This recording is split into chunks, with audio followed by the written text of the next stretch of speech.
Hi, I'm Bob Tabor with LearnVisualStudio.net. When our app launches, it'll need to ascertain the current GPS position and then update the map control. And that could take a little bit of time.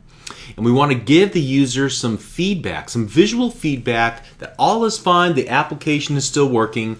And so we're going to do that in this lesson. So here's the game plan. First of all, we're going to create a new progress indicator object and tell our system tray when it needs to display the progress indicator and when it needs to hide it. And then secondly, to accomplish that, I'm going to create a little helper method that'll show or hide our new progress indicator. So it's hard to visualize exactly what the system tray and the progress indicator look like in an app. So I use an example straight off of this web page on MSDN, and it helps me see what I'm working with here. Take a look at the little transparent purple system tray at the very top. You can see that I set the foreground color to yellow. So the system tray is that ever-present little bar at the very top. Sometimes it's hidden depending on what you're doing with your phone. But as you can see, the current time is part of the system tray. And if I were to click on the tray, you can see that the battery and the network strength is also part of the system tray as well. And so what you can do is create a progress indicator object and then give it to the system tray to use as the current progress indicator for our app. And then we can show and hide that progress indicator at will. So as you can see right now, I have a progress indicator going across the very top. It's those little red dots that keep appearing, that catch up with each other, and then they continue on. And so in our app, I'm going to use a progress bar to provide feedback initially when the app is determining its GPS position and then populating the map control. And so I'm going to write some logic that will hide and show the progress indicator as I need it.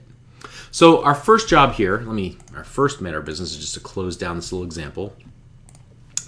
Back in our AroundMe app, I want to create a progress indicator when the main page has loaded. So in our main page loaded event, right before we update the map, what I want to do is I'm going to reference the system tray. And as you can see, I don't need to do anything special. It's already part of the Microsoft.phone.shell that we've added to, let's see if that's part of this. Yeah, it's part of our using statement for the namespace we already have loaded by default. So we're getting a reference to our system tray. And then we're going to call the progress indicator. We're going to set the progress indicator into a new instance of progress indicator. All right, so that is our app's progress indicator to work with. And now what we want to do is actually show and hide it. So to do that, I'm going to create a little helper method. I guess I'll put it right here. And it'll be private static void set progress indicator. And we'll pass in whether we want it visible or not. So is visible is Boolean. And then what we'll do is just call the system tray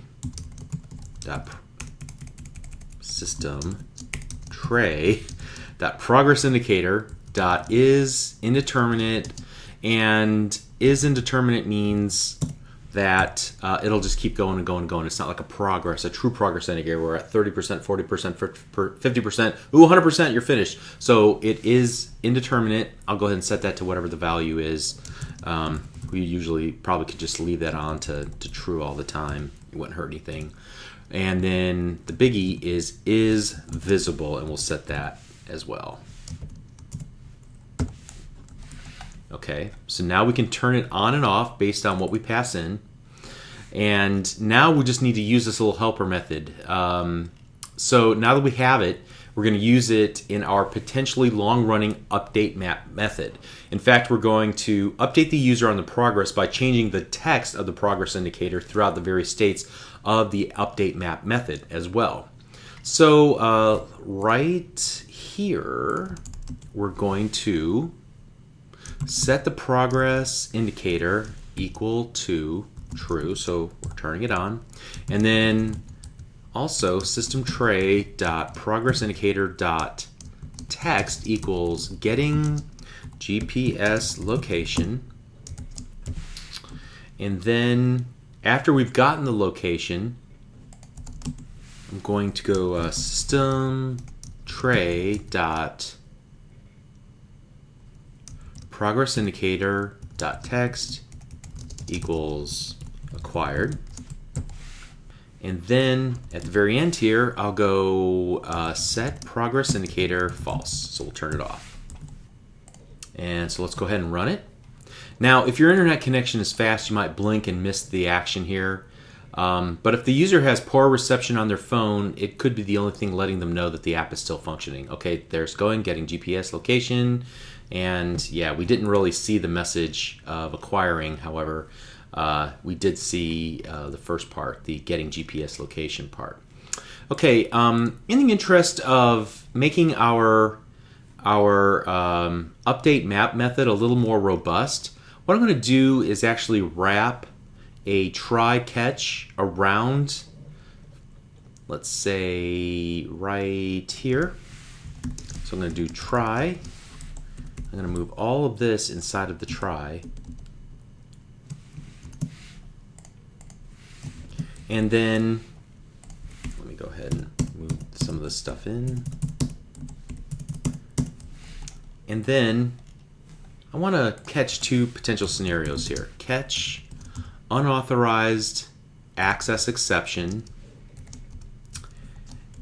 And so here I want to put message box.show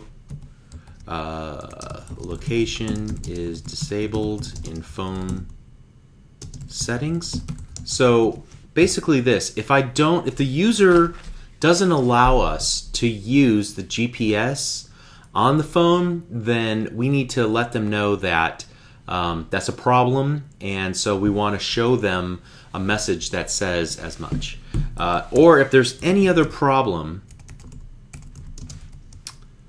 then we want to catch that as well, and we'll just do a message box.show ex.message. It's a little bit lazy on our part, but it'll be just fine.